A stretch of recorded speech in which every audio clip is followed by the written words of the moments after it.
Mga ka-RSP, today is a truly special and historic moment sa ating programa dahil makakasama natin ang tatlong Filipina travel legends na nakapaglakbay na sa lahat ng bansa sa buong mundo. Sa kauna-unahang pagkakataon, magkakasama sila dito sa Pilipinas para sa second anniversary ng Filipino World Travelers. Kaya para ibahagi po ang kanilang inspiring journey, makakasama natin ang travelers sa sina Ma'am Odette Ricasa, Ma'am Luisa Yu, at welcome back Catch Medina Umandap. At syempre, pati na rin ang founder ng Filipino World Travelers, kasama po natin si Mr. Don Balas. Good morning and welcome sa Rise and Shine Pilipinas. Good morning. At happy anniversary sa World Filipino Travelers. Dapat maging barkada natin. Yes, para tayo din, lagi rin tayong aalis. Diba? Ano kayong fulfillment, no? Mamaya manalaman natin yung feeling na makumpleto lahat ng bansa na kanila nabisita. Well, sa Sir Don, we want to know about this Filipino World Travelers. So as a founder, paano nabuo itong grupong ito? Meron ba konsepto ng pagpapalaganap ng ating kultura sa iba't ibang bansa na inyong napuntahan? Definitely. So, ang main mission talaga namin is mag-empower or encourage yung mga Filipinos to travel the world. Okay. And hindi lang bilang turista, but also to learn, to share yung mga kwento, at ibahagi, at maging ambassadors ng kultura natin. So, in short, travel with a purpose. Hindi lang talaga for tourists, but tayo, ipakita rin natin kung sino tayo bilang Pilipino. Ilan na kayo sa grupo ninyo so far? We are 170 plus na kami around the world. Na puro Filipinos. Tapos the target is to really put a check dun sa lahat ng mga bansa all over the world. Tinan mo naman yung kanyang suot, ano? Kaya Nandiyan yung mga napuntahan na niya. Kakasya pa ba yung mga natitirang bansa? Kailangan na ng bago. Oo. Ilan pa yung kailangan pang puntahan? 50 plus. 50 na ako. Kaya yan in 1 year? Ay, hindi. Kaya-kaya. Gradual daw. Oo, gradual. Ano. Pero puntahan naman natin si Miss Odette. Ayan, good morning po sa inyo. Actually, natanong natin sa kanila kanina kung ano na yung kanilang age. So, 80 years old na si Miss Odette. Pero at the age of 77, ay nakompleto niya na bisitahin ang lahat ng mga bansa sa buong mundo. Tell us about the experience. And I wanna know, ano yung kumbaga challenges that na-encounter po ninyo? Siyempre, mahirap ding mag-travel at an old age. Sige po, Ma'am Odette, tell us your story po. Use the microphone na lang po. Yung sa Iraq, tuwang-tuwa ako, no? Kasi membrong mobile journalist. Makita ko agad. Sinabi, pumunta na doon sa hotel with the camera crew. Tinanong na kung bakit ako nagta-travel. Sabi ko, kasi member ako ng PGE, kailangan ma-reach ko yung 193 countries. Pagkatapos, in-interview na nga ako, no? Tuwa sila, palakpakan pa. Pagkatapos, pero naman yung challenges doon, mahirap din kasi akit-akit ka sa mga bundok-bundok. Pero matutuwa ka talaga eh. Alam mo, ang problema sa kanila, yung medyo mahirap din, pero gawa nung, di ba, nakaraan. Ano na raw yun, wash out na raw yun. Ayaw na nilang isipin yun. Ngayon, nung yung ibang challenges ko, sa halimbawa nagpunta ako sa Sierra Leone, di ba, sa Africa.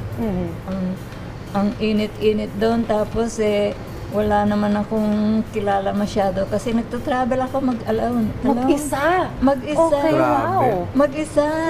Gusto ko yung ako mag-isa nagagawa ng travel. Galing So, and at this age po na 80, kayo po ay nagta-travel pa rin? Oo. Wow. This year, 7 times ako aalis. 7 times? Okay, wow. Alam mo, nakakatuwa. Kasi minsan, pag sinasabi natin ako pag medyo may edad na, ang hirap na mag-travel, pero tingnan mo naman. Hindi sikreto sa mahabang buhay ang mag-travel, di ba? Why not? Di ba? At ito pa po ang pupuntahan ngayong bansa, di ba? Mabibisitahin niya ulit. Pero ito sa gitna ng siya 80 years old. Ito naman, si Ma'am Luisa, 81 years old, pinakamatanda na nakabisita, no? sa buong bansa. 79 niya 79 natapos naman, lahat. di ba? So, Okay. ano po feeling, ma'am, na makompleto lahat ng bansa? I mean, you remain so modest, ayan, napaka-charming, napakagaan sa pakiramdam makita ng aura ni ma'am. Kwentuhan mo kami, ma'am, ng iyong experience. Ano yun, I have given a lot ng mga inspiration sa mga tao dahil sa age ko, nakakapag-travel pa ako kahit saan mundo. Yung last country ko ay Serbia. Okay. At si Dongdong nag-angin ng mga kaibigan ko, sinabi nila na kunin ko raw yung last country sa Serbia. Kaya I was supposed to go to Trinidad and Tobago. Nag-change ang kuwang ko dahil sa kanila. Pagdating ko doon, hindi ko akalain na I was na-welcome ng mga tao doon sa Serbia. Tapos na-feature ako sa lahat ng paper, saka mga sa television. Opo. So it was a big surprise. Hindi ko akalain yun. Kaya it's so exciting. Sabi nila na marami akong na-inspire. Kaya since that time, my life have changed. Kaya up to now, kahit na ako 81, turn 81 to mga 3 days, 4 days ago. Oh, belated happy birthday. Thank you. Ayun, belated Tapos happy birthday. I'm still traveling, Ngayon marami rin akong pupuntahan. Last year, ang dami rin mga pre-adventure na mga bucket list ng pinupuntahan ko, yung mga mahirap.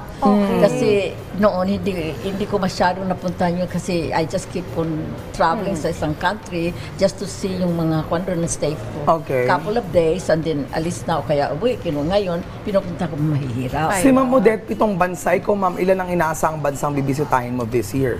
Ang ngayon marami siguro ang full schedule na ako sa the whole year. Sorry. Tapos meron ako ganyan, mga nakalista na. time na wala pa ako pinapasok kasi alam ko na meron akong pupuntahan. Sana ma-document yung kanilang mga lakad this year, no? For sure. Dapat, meron yan. Meron. Pwedeng balikan ang mga... Writer ako eh. Ayun, yun naman pala. 6 books, ha? Ay, dapat natin yung magkaroon ng copy niyan para mas lalo tayong ma-inspire. 400 pages each, ha? Gano'n, ang dami. Ba't siya lang? Ba't ako hindi? Available in Ayun, hardcover so pwede or softcover. Autograph na rin namin Oo, sa yes. Oo, kasi I have been to 308 countries, Ayun. territories, and remote islands. Ayun. Ako din have Tapos- been to 308 din, pero yung home address namin, 37. Iba pa yun. Iba pala yun. Puntahan natin si Catch kasi si Oo, Catch, si Catch. nakwento niya before yung mga kwento po ninyo. Pinagmamalaki niya kayo rin sa amin at sa buong mundo dahil nga po sa inyong accomplishments. Kasi ito namang si Catch, siya yung youngest and first Filipino nakakumpleto ng pagbisita sa mga bansa using the Philippine passport. Ayun. So tell us about this parang achievement mo, Catch, and how does this impact syempre yung global travel and Yes. yung national pride natin. Yes. Thank you, and good to see you again. Like I was featured, Tita, nandito ako noong January. And I was talking about that Tita Odette as the first, and you as the oldest, and me as the youngest. Actually, like traveling with the Philippine passport, alam naman natin lahat na mahirap. Pero I think after I accomplished it noong January, parang it opened doors to a lot of people na ay posible pala. Like not the goal is to change the citizenship, but the goal is paano ba yung technique na makakuha ka ng visa sa Japan or what na makaka-visit ka pa ng ibang mga lugar. So I think the last 4 months has been like eye-opening sa lahat ng mga guesting at saka schools na napuntahan ko. And yeah, like it changed the dynamic, and I think it opened doors for the next generation na it is doable.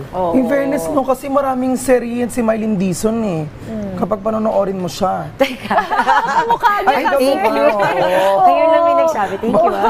Pero balikan natin si Sir Dondon. I wonder ano pa yung mga series of activities siguro with your second anniversary ng Filipino World Travelers and also mga goals pa rin also. Oh, of the definitely. organization. Well, we're really excited kasi now we have collectively what we call our Filipina travel legends. Yes, oo, si no? Tita Odette, Tita Luisa, at si Cash. We're planning to create a travel museum in Dumaguete with their travel artifacts, souvenirs, Okay. so that we can encourage yung mga students to see what it's like to travel the world at ipagmamalaki rin, and they will get inspired to see what it's like. Ayun. Sa Dumaguete ito. Yes. Okay. O para sa ating mga travelers, syempre po, no, ngayong magkakasama kayong tatlo, we wanna know your message sa mga Pilipino na pangarap din na makabisita sa maraming bansa o sa lahat ng bansa sa buong mundo. Unahin natin si Miss Odette. Oo. Gusto nilang makita, dapat mag-umpisa sila, whether young or old, mag-travel na sila kasi kayang-kaya. Pag inisip mo, dapat kaya mo. Yan, whether young or old, dapat isipin mo Hindi siya lamang yung na drive. kaya mo. Young or old, kasi talagang magagawa mo pagka inisip mo perseverance. Ayan, simulan na natin ngayon. Maraming tayong mga na-check. Si Naku, Ma'am kung hindi ka Luisa. magkatrabaho naman. Kailangan mo rin ng resources. Si Ma'am Okay, Luisa. huwag kayong matakot. Just go. Kasi ang opportunity comes only once in a life. You know, kung mayroon kayong, na sabihin nyo na, okay, so kahit na kahit mag-isang mag-travel o kaya magkaisa ng bundo, tapos sasabihin nila, no, nakakatakot yan, huwag yung isipin yun kasi lahat ng mga yung places, mga mababait naman ng mga tao, they comes with an open arms na wala namang sabihin na nagkakon sila sa inyo. Ayan. Quickly Ayun. na lang Catch, respect. okay. For Thank me, you, ma'am. nasabi ko na rin last time, if you really want it, you'll get it. You'll prioritize it. And dreams do come true. Ayan. Thank you very much. Oo, thank you very much po sa pagbabahagi sa amin ng iyong kwento at syempre pati na rin sa pagpapaunlak ng oras sa amin ngayong umaga. Ma'am Odette Ricasa, Ma'am Luisa Yu, Catch Medina Umandap at Mr. Dondon Bales. Thank you very much and to more travels. Yes!